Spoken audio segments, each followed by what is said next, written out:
For the religion of the Pope is in name Christ, religion, but in truth contrary to it.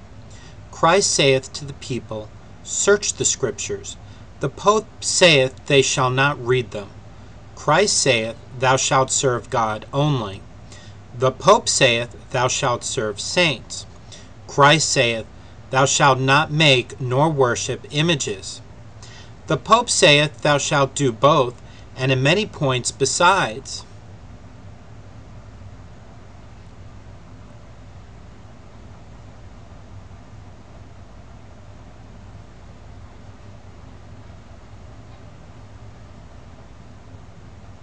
Reckoneth up 600. The Pope speaketh contrary to Christ, and altogether like the dragon. The Papists say this note cannot agree to the Pope. Why? Not because he hath not two horns like the lamb, nor because he speaketh not like the dragon, but because it is said here of the beast that he becometh out of the earth. For they think their Pope hath not a base, but a noble beginning. Indeed, their first bishops were from heaven, and went to heaven, but they that took the horns like the lamb, and presumed to challenge spiritual and temporal jurisdiction over all the church, were from the earth, for this was an earthly devise. And what persons in the world come to so high authority from so base beginnings as the popes of later times? Bastards and friars and magicians, are not these base? Are not these from the earth? To this description of John agreeth that of Paul. For as John saith, he should speak like the dragon, so Paul saith, he shall be an adversary. And as here it is said, he should have two horns like the lamb. So there it is said that he should sit in the temple of God as God, showing himself that he is God. For he taketh the office and name of God upon him. The third mark is proper also to the Pope.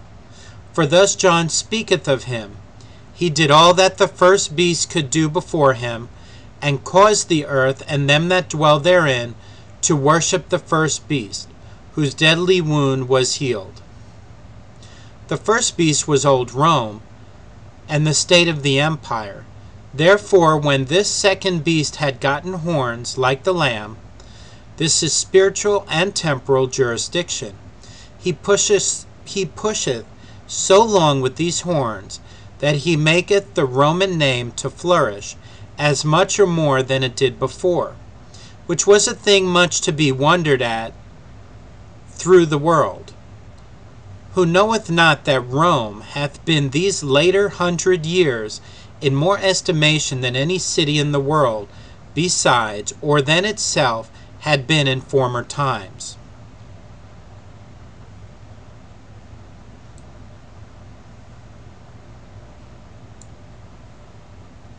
And how came it to that wealth and honor, but only by the two-horned beast? Nothing else had it to commend it now in comparison, but the false title of the seat of Christ's vicar. And herein standeth all the endeavor of Antichrist, not that Christ may be worshipped, but that the first beast may be had in honor. For the name, and religion, and credit of Rome he fighteth. The Pope is, as it were, the first beast, for in him the ancient state seemeth to be restored. The fourth note of the second beast is as fit as any of the rest for the Pope. For John saith he did great wonders, so that he made fire to come down from heaven on the earth in the sight of men, and deceive them that dwell on the earth by the signs which were permitted to him to do in the sight of the beast. To this agreeth that which Paul saith of Antichrist, whose coming is by the working of Satan, with all power and signs and lying wonders. And our Saviour saith, There shall arise false Christs and false prophets, and shall show great signs and wonders, so that if it were possible they should deceive the very elect. Signs and miracles are so common with the papists as they have not been among any since the apostles' times. They have miracles to commend everything to the world, miracles to confirm purgatory and praying for the dead and the Mass and the force of relics, and whatsoever superstition there is besides in popery. But their miracles are lying signs and miracles, both because many of them are but done in show and not in truth, and many are feigned, and all tend to confirm and establish lies. The truth needeth no new miracles. It persuadeth and confirmeth itself in the heart of him that hath it. John nameth one especial miracle, the calling of fire down from heaven in the sight of men. Some imagine that, as Elias did it to consume the 50s that came to take him, so the Pope at some time or other should do, or as he did to commend his sacrifice against the sacrifice of the priests of Baal. So the Pope should cause the like for the confirmation of his Mass and other idolatry.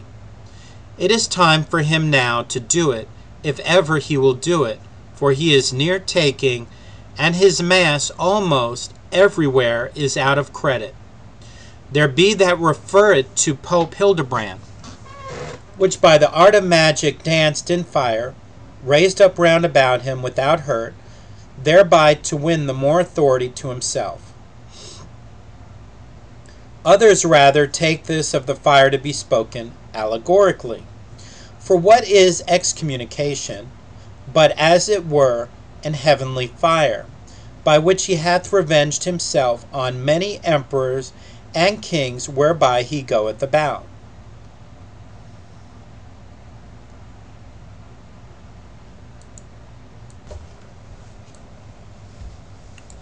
Emperors and kings, whereby he goeth about to consume his enemies. This fire he flingeth about him like a madman. He hath cast it against our most gracious Queen, and this whole land, but it is quenched in the sea. I hope it will not set any on fire here, as it hath done. Fox taketh this fire fetched from heaven to be the Scriptures interpreted in a wrong sense. Christ saith he came to cast fire on the earth, and that his desire was it should be kindled. Speaking of this of his word. This fire the Pope fetcheth out of heaven, for he wringeth and wresteth it out of his natural place, and applieth it to prove his authority, and all superstition which he hath brought into the world. This is my body, and thou art Peter, and upon this rock will I build my church. And many such bright shining stars he hath plucked from heaven down to earth.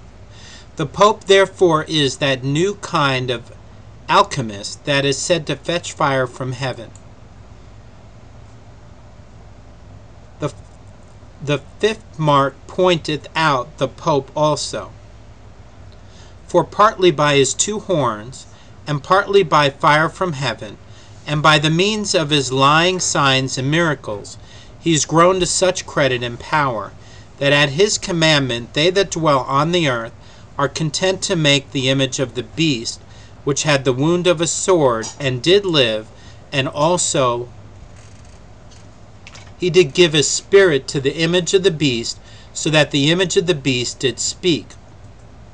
This making of an image, and the causing of it to speak, hath diverse interpretations. The Papists expound the head wounded and revived to be Antichrist himself, feigning himself to die and to rise again, and that of the image speaking they understand of an image which Antichrist should make to represent himself, which should give answers to those that saw it unto it. These are vain devices and shifts to put it from the Pope, But the head wounded and healed is the state of the empire fallen and raised again in the Pope for Rome. For Rome was wounded with a sword and revived in the papacy.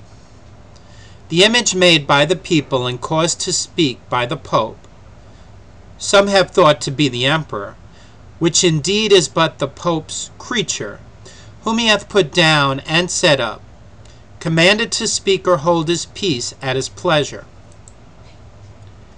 But it seemeth rather to be the authority of his legates and cardinals, and their courts and consistories in all kingdoms, for all people were persuaded to entertain them, and the Pope did, as it were, breathe life into them, and they spake by the spirit of his canon law or absolute pleasure. The fixed mark is agreeable in like manner. He caused that as many as would not worship the image of the beast should be killed. The rejecting of the popish legates and courts and laws and refusing of the Spanish Inquisition is death. For hence proceedeth all the wars and rebellions among all people that profess the name of Christ. It pertaineth also to their bloodshedding and cruelty, that he saith, none could be suffered to buy or sell, except he received the beast's mark. For there was no place nor being for any, except he did swear subjection. And when the patience of God's people is commended for enduring such things as they lay upon them, it is a token of their bloody cruelty. Here is the patience of the saints. Here are they that keep the commandments of God and the faith of Jesus. And in the justifying of their punishment, which daily now falleth upon them that cause is given,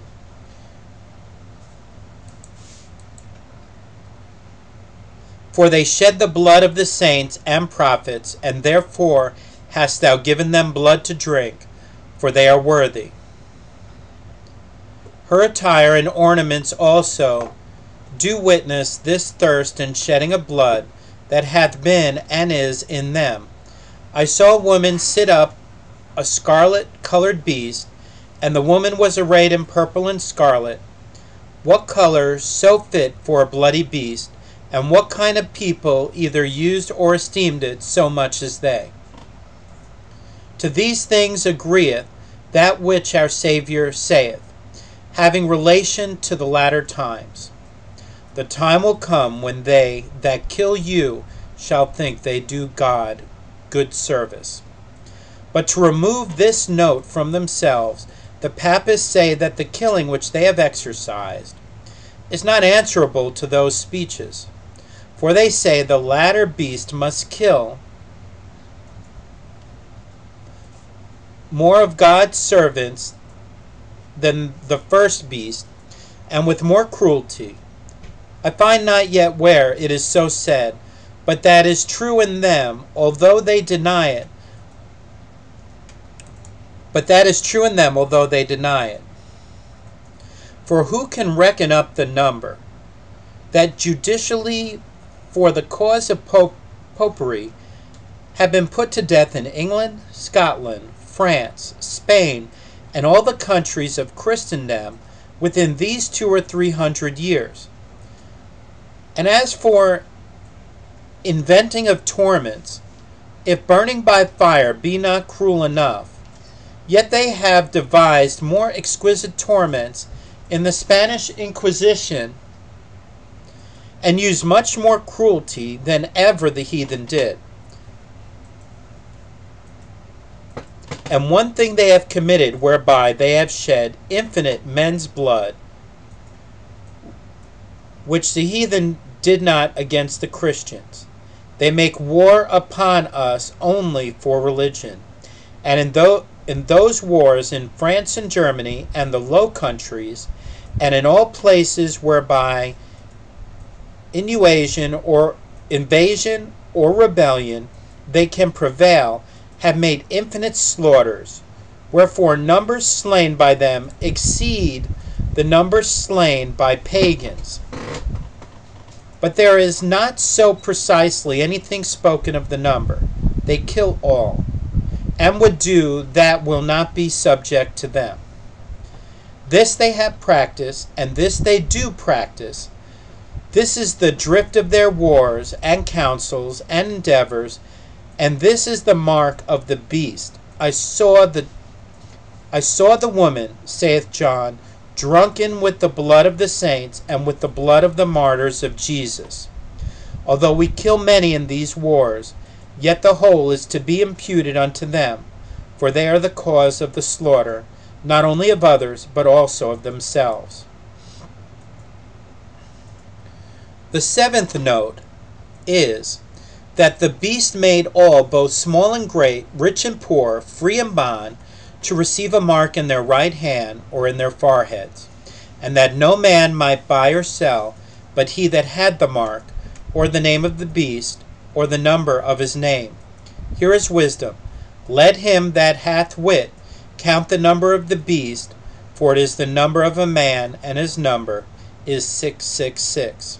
There is no religion that ever was that hath so many marks and characters, and so glorieth in them, as the popish religion. And all that are under them are signed with some token or other, as their sheep.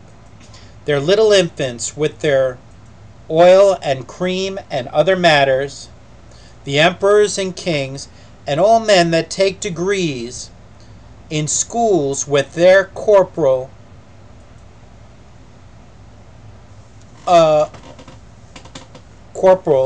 other for their fidelity to the sea, their bishops and whole clergy, with their shaven crowns and oil and clothes, all the people by open professing of themselves to be of the Latin and Romish Church, for to this end tend all their characters.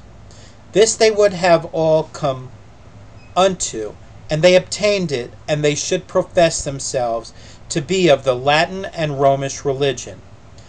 Therefore Master Fox taketh this name to be Romanus, which both in the Greek and also in the Hebrew letters maketh 666.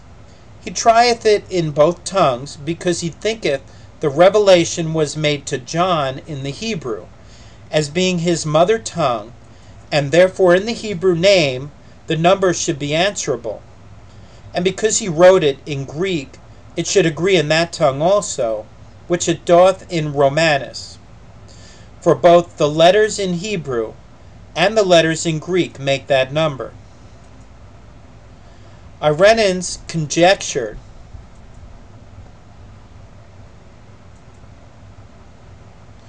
to be the name, and many learned men do rest in that. And it fitly agreeth, for all things with them were in Latin, the Scripture, their public service, their private prayers, their laws, all were Latin. But this device of the letters in a name to make up the number seemeth to be magical and cabalistical, and not used in the Scriptures, as some learned men's opinion is. And therefore they think the number should show the time when he should be brought forth into the world. And about that time they account that the Pope obtained his title of universal bishop by the council. He had it given him by the Emperor Phocas about 60 years before. So that which way soever it be taken, it falleth out right, and agreeth still to them. And herein standeth the note of God's people to withstand and reject this mark and character, and by no means to be counted of that religion, for they are threatened that do receive it.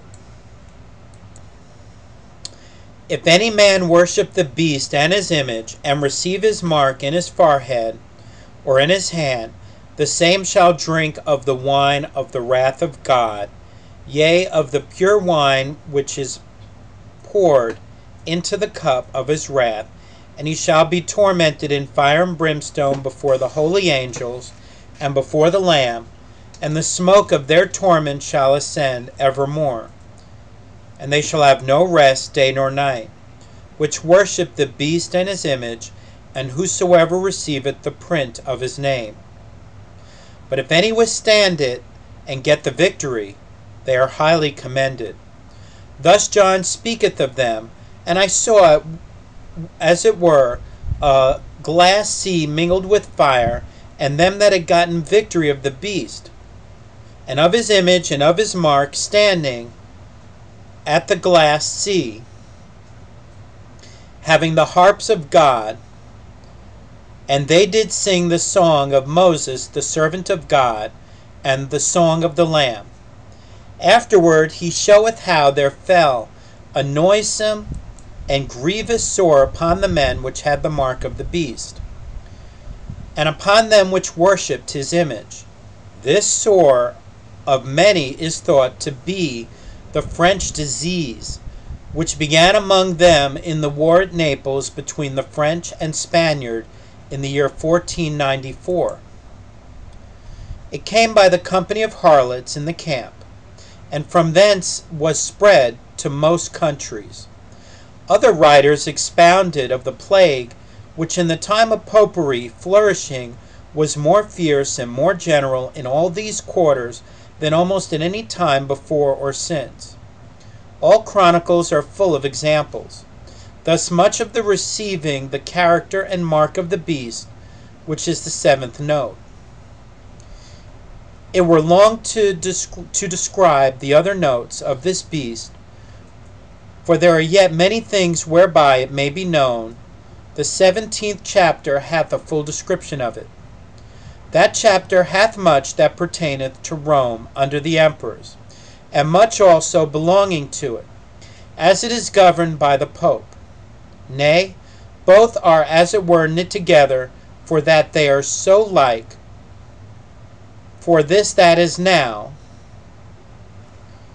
is but the old revived, and therefore he that knoweth one knoweth both. The first and especial mark is their whorish and idolatrous religion.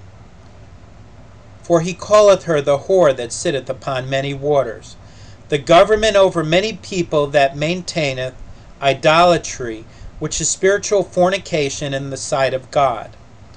Then he saith, with her have committed fornication the kings of the earth, and the inhabitants of the earth are drunken with the wine of her fornication.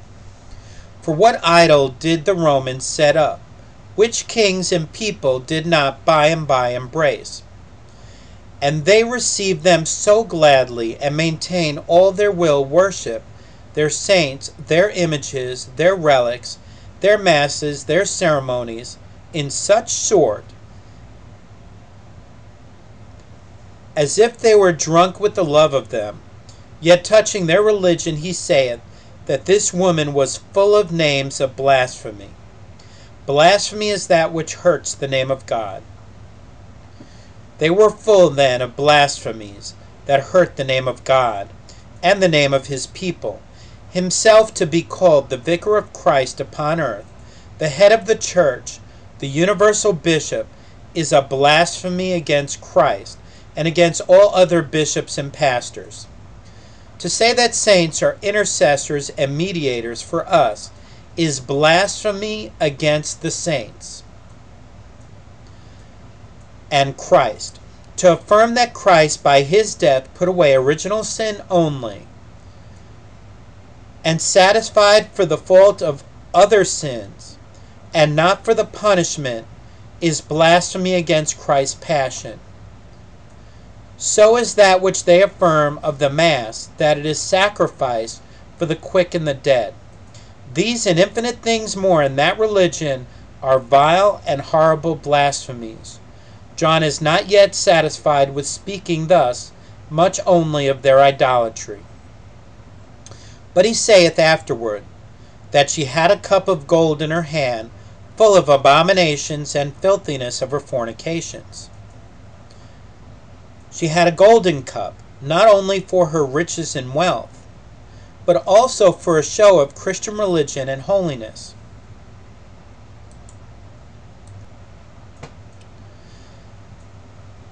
Here again, John is not yet satisfied with speaking thus much only of their idolatry. But he saith afterward, that she had a cup of gold in her hand, full of abominations and filthiness of her fornications. She had a golden cup, not only for her riches and wealth, but also for a show of Christian religion and holiness. But this golden cup was full of poison, full of abomination and filthy fornication. For what number or measure or end was there of their idols? Not only every city, as in Judah, but every house, every corner, every man had his idol. Neither that alone, but there was for every action, for every occupation, for every disease, a several idol. Last of all, for the fertility of her idolatry, St. John calleth her the mother of whoredoms and abominations of the earth. For where was the shop where these idols were devised? Whence they authorized, but only from Rome. These things that John writeth of the idolatry of the beast will not agree to the Antichrist that the Papists imagine. For they say he shall abolish all other images, and make his own image only to be worshipped. For the beast is the mother of all abominations, and fornications of the earth.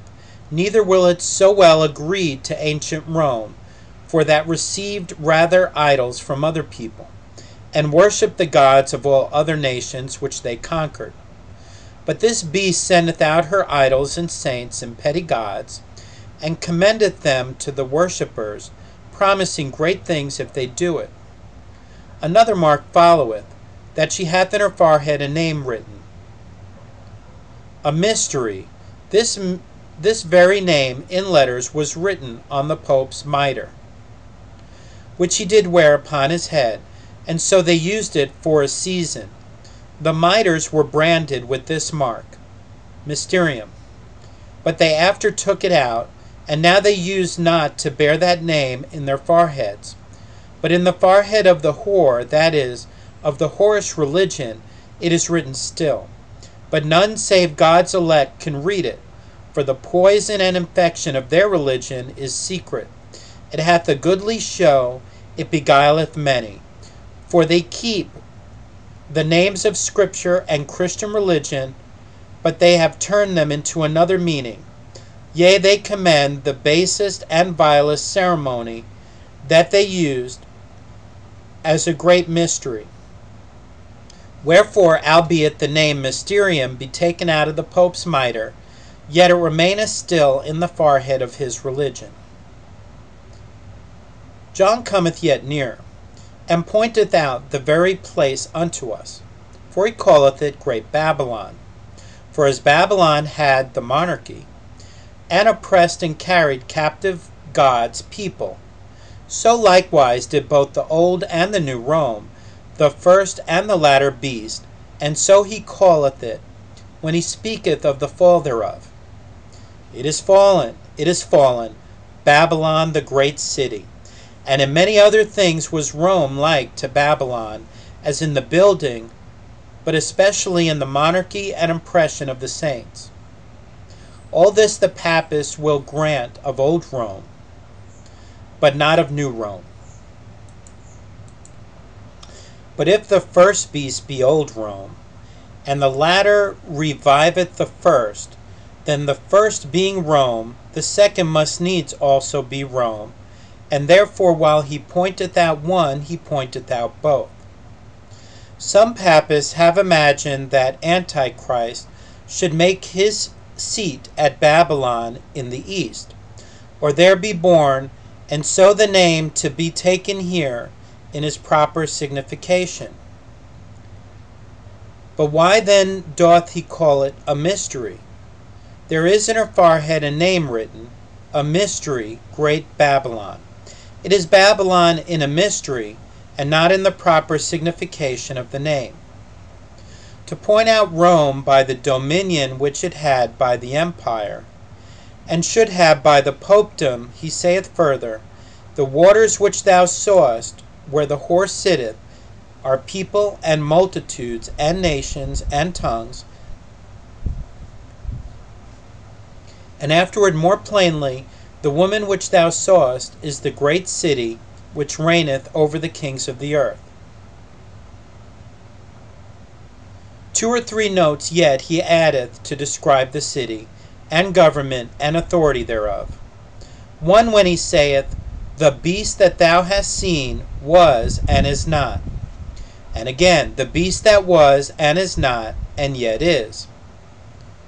The monarchy was then under Augustus Tiberius, and some that followed most flourishing, but now in John's time is not, and yet is.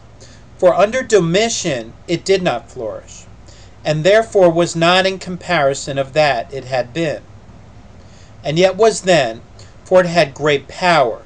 But after this it should ascend out of the bottomless pit, even out of hell, by the subtlety of the devil, after it was quite overthrown by the Goths. For it was revived and quickened in the Pope, and Rome had as much authority by the papacy, and as much riches as ever it had by the monarchy. The other note is, when he saith, I will show thee the mystery of the woman, and of the beast that beareth her, which hath 7 heads and 10 horns. But of the 10 horns, because they are set for 10 kings, I will speak afterward, when I shall speak of the kings that join with the beast, in the fight against him that rideth on the horse. Therefore the 7 heads, thus he saith. Therefore of the 7 heads, thus he saith, here is the mind that hath wisdom. The 7 heads are 7 mountains, whereon the woman sitteth, they are also 7 kings. First of the mountains, then of the kings. The woman sitteth upon 7 hills, and the woman is a city. Rome then on 7 hills, and the latter beast reviveth the first. No matter if this Rome stand not upon all 7, nay, if it stand upon none of them, so that it stand for that Rome that stood upon them, hath that name and dignity, and answereth to it in idolatrous religion and cruel persecution of the saints. Then was Rome well known to stand on 7 hills. No other city did so, no other city bearing rule over kings doeth so. It was called Septicalis, of the 7 chief hills, whereon it stood. Virgil had relation to them, when he saith, Septem quo una, sibi muro circumdedit, arcus, meaning by towers the hills on which that stood, and Propertius saith, Romulus set it on 4 hills, which were called Palatinus, Capitolinus, Aventinus, and Exquilinus. Afterward, Servius Tullus added 3, which were Callius, Viminalis, and Quirinalis. From this time it was called Septicalis, although when it was further enlarged, it comprehended more hills. And the second beast, with his kingdom and dominion, is most fitly described by the city, for they challenge all their privileges by the city, because Peter, they say, was bishop there. Thence, even from the place, they derive all their authority. There they delight to dwell, although other cities are more pleasant and commodious. There the cardinals must meet when they choose the Pope. There all the councils and conspiracies are made against God's church. Bellarmine maketh so great account of the city, that if the Pope should be driven thence, or it be destroyed, yet wheresoever he were, he should still have the honor and dignity and title of the Pope of Rome. Thus here by the 7 hills, the very place is noted. As in this chapter Rome is most expressly described, so of learned men in the 16th it is thought almost to be named. They gather themselves together in a place called in Hebrew Armageddon. Fox and others take it to be an allusion to Megiddo and Harmageddo, the river and hills so called, where Sisera with his army was overthrown, which should signify the like event to the battles of the beast. But for as much as it may be read, and so in some books was in 2 words, each of 2 syllables, Armageddon, and Sigonius saith he saw it written, Geddon Harma, and the letter N is not in the name of the place. Where Sisera was overcome, therefore, it is thought that some other thing than the allusion to Megiddo must be found in the letters. And the signification of the word, if John had meant the place, Megiddo, he need not have said it is named so in Hebrew. For the name only would have referred us to that place, although he had left out the mention of the language.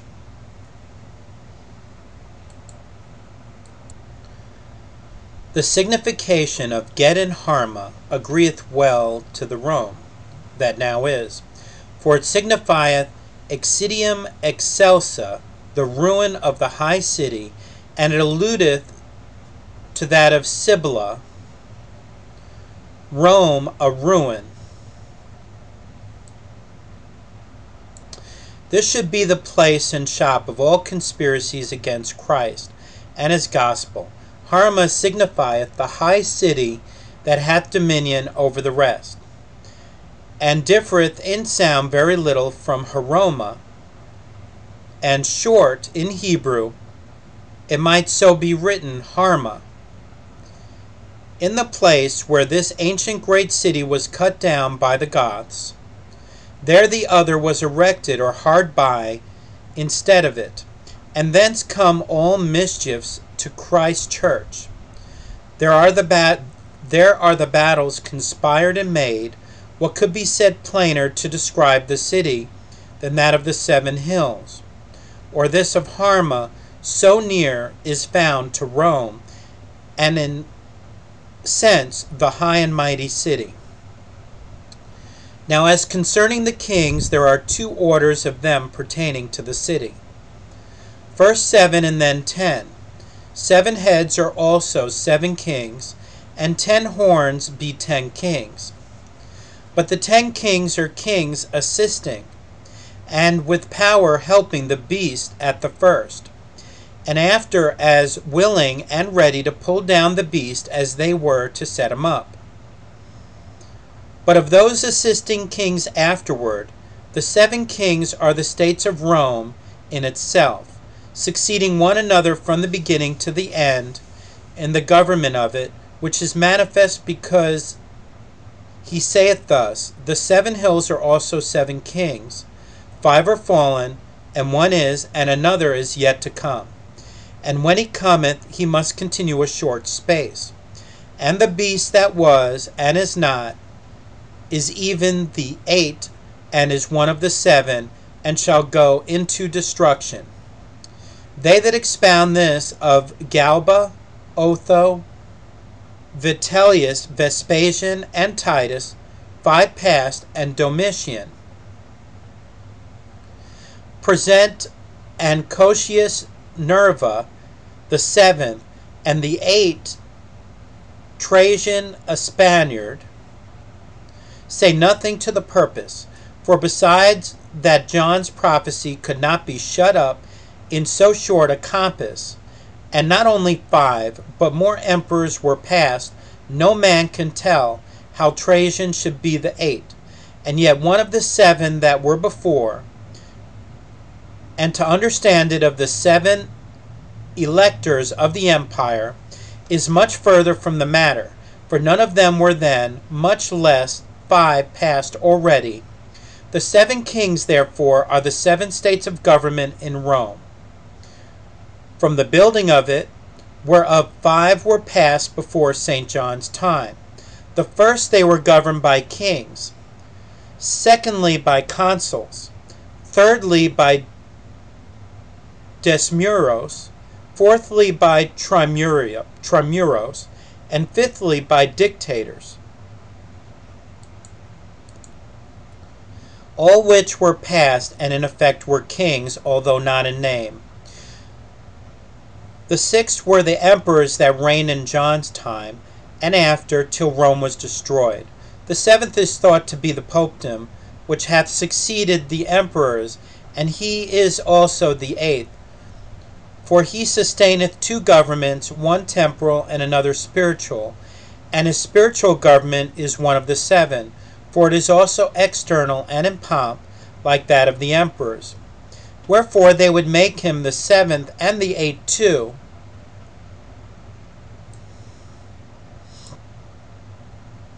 and his spiritual dominion, which is the 8th, is also temporal, and so one of the 7, because it is exercised after a temporal manner.